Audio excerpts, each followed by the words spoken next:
Hi there, Natalie with you today with a new process video for Altenew. And today I'm actually creating projects using the ZIG ZAG Floral Stamp set, and I'm actually going to show you how I created my layout. You can see the rest of the projects that I created on today's blog spot. So what I'm going to create with this stamp set is actually something really fun, and I really love this stamp set because there's a lot that you can do with it. As always, I pulled out the trifold pamphlet that comes with this stamp set just to give you an idea and to look and to get inspired by what the looks of what you can achieve with the stamp set. And like I mentioned before, this stamp set is really fun because it has a little zigzag that you can actually get a different look for this stamp flower, or you can add on to just the outline of the flower. Now, because what I want to create, I had in mind something really light, something really airy, something very springy, but I want to bring a rainbow just because the times we're living are a little bit hard for everybody. So I want something really light, something really springy for this layout. So I'm going to take advantage of my stamping platform just because I want to speed up the process. And like I said, I'm going to bring a rainbow onto this page. So I'm just setting up my stamp, and what I want to use is the big flower outline, that flower that's on the side, kind of a side view, and then I'm going to use the center of the biggest flower to create a tiny little bud.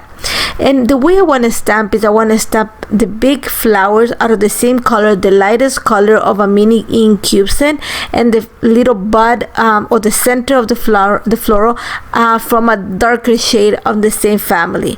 Now I'm using inks, quite a few of them. Like I said, I'm gonna bring a rainbow, so I pulled out the Golden Sunset mini cube set, the Warm and Cozy mini cube set, the Tea Party, Spring Bouquet, Shades of Purple, Lapis Lazuli, Sweet Dreams, Summer Afternoon, and with that I stamped the center of the flowers, and Green Meadows to create all my leaves.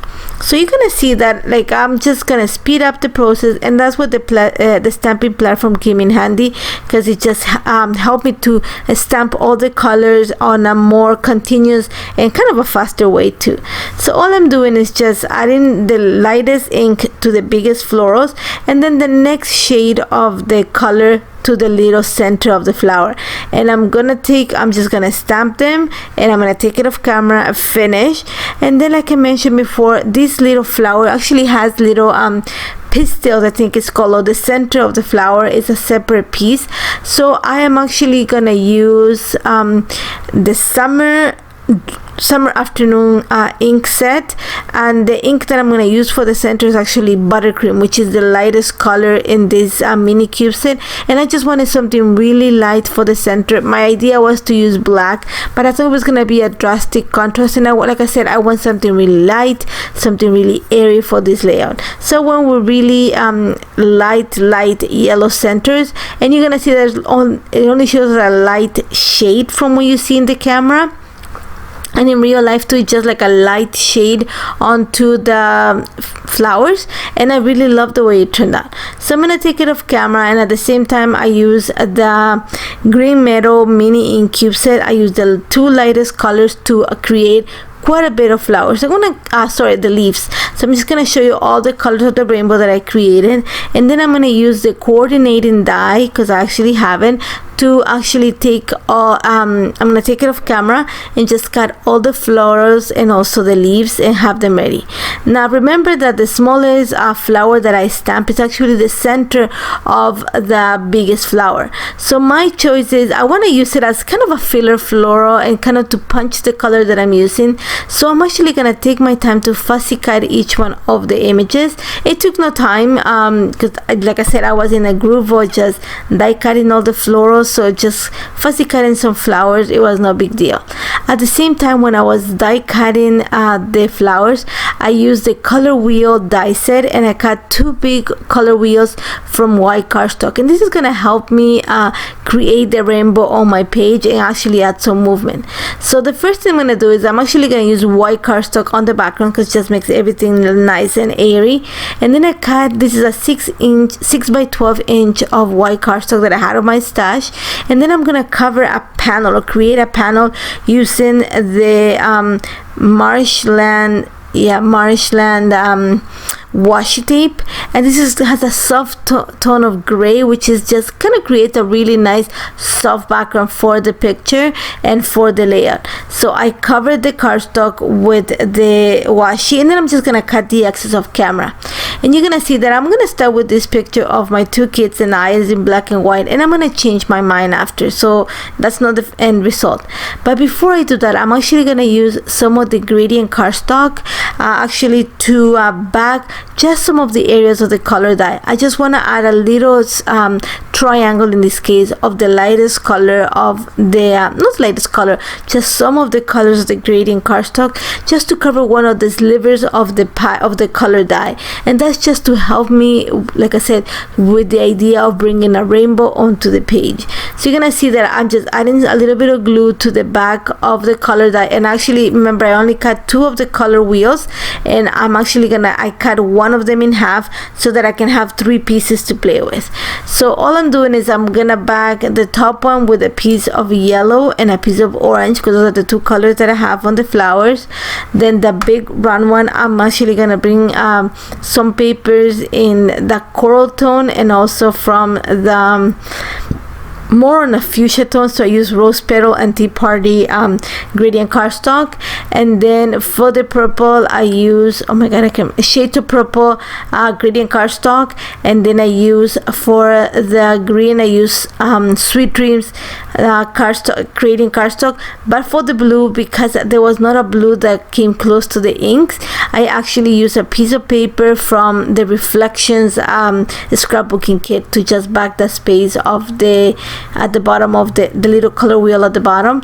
You're gonna see that I changed my idea, like I said, of the picture, and I'm actually gonna use a picture of my daughter on Valentine's Day. She made dessert for all of us. She made crepes, and they're actually pretty good. So I took a picture of her eating her own creation, and I'm gonna use it for this. So all I'm doing right now is that I have an idea of what I want to create, not what I'm going to create, but how I want to set up. And my idea is I want to have the first half of the wheel right at the top left corner, and I place it in such a way that the flowers are going to create like a big S shape throughout the page, starting from the yellow, going to the orange, going to the coral, to the pink, to the purple, then to the blue, and finishing on the teal. So you're going to see that it's going to be quite a bit of movement, and that's where the color wheels are going to help me. This is with the roundness of the shape is going to help me create that soft curvature that I'm looking for. So all I'm doing right now, just kind of setting everything in place. You're going to see that I'm going to try to place the flowers next to that little piece of the color wheel that I backed with the cardstock. And like I said, I created the small little center flower with a darker color shade, because I knew I wanted to punch the color of the rainbow. And I'm gonna make sure that I color block the flowers to the little slivers of cardstock that I backed the color wheels with. And all I'm doing is, you're gonna see that I'm just creating a cluster with the flowers. I'm gonna try to always use 2 bigger flower and then a small one, but when it came to the blue area, the flowers were so heavy, and it was gonna make it really heavy if I used the big flowers. So I chose to use just like the side view of the flower and the 2 little buds on the center. And I'm gonna actually take it off camera, because I don't want to bore you with just adding some foam adhesive to attach everything to the place. So I took it off camera and just glued everything with foam adhesive, just gonna create a little bit of lift and some movement. And then I'm adding a piece of the die cut. It's actually from the Live Your Dream collection. Like I said, I wanted something really light, and the title is gonna be Celebrate, and that came, like I said, from the Live Your Dream collection. And the word today is actually inside of the big strip of washi tape that I have, and it's white, so it doesn't show that much, and I just want the Celebrate to be more of a focal point. And all I'm doing right now is I went into my stash and find stickers that had the same tones as I have on the background. So I'm kind of color blocking everything by putting stickers out of the same color family next to the flowers, yellow and yellow, orange and orange, and so on. And all I'm doing right now is gonna bring some of the Altenew enamel dots and a few more from my stash just to complete the colors. And I'm gonna add a few. I'm gonna scatter them, but I'm gonna make sure that they're next to the color family. So yellow enamel dots next to the yellow flowers, and so on. and I'm gonna make sure that I place the enamel dot in such way that it just helps with the movement of the flowers. The last thing I'm gonna do here is I'm gonna add a little cluster of not ephemera, sorry, of enamel dots next to the word celebrate on the left, just to bring more of that green, because I don't have that much green, especially in that tone in this layout. So I'm just gonna add a few enamel dots there, and after that I'm gonna add my lines of journal underneath the title. You're not gonna see that I'm gonna do it outside of the camera, but it was super simple. As you can see it, I'm kind of creating like a movement and it completes the circle in a way, and that's about it. This was so much fun to put together. It was actually super easy to put together, and I love how this turned out. Like I said, we're living in really unprecedented times, and we can use all the color and all the cheerfulness that a rainbow can bring. So that's my inspiration for today's layout, and I hope you get inspired by this. Don't forget to check the blog post. I'm actually gonna attach in the description a link so you can see the other projects that I created using the ZIG ZAG Floral. Make sure you check it out, because it's an awesome flower that can give you a lot of different looks with one single stamp set.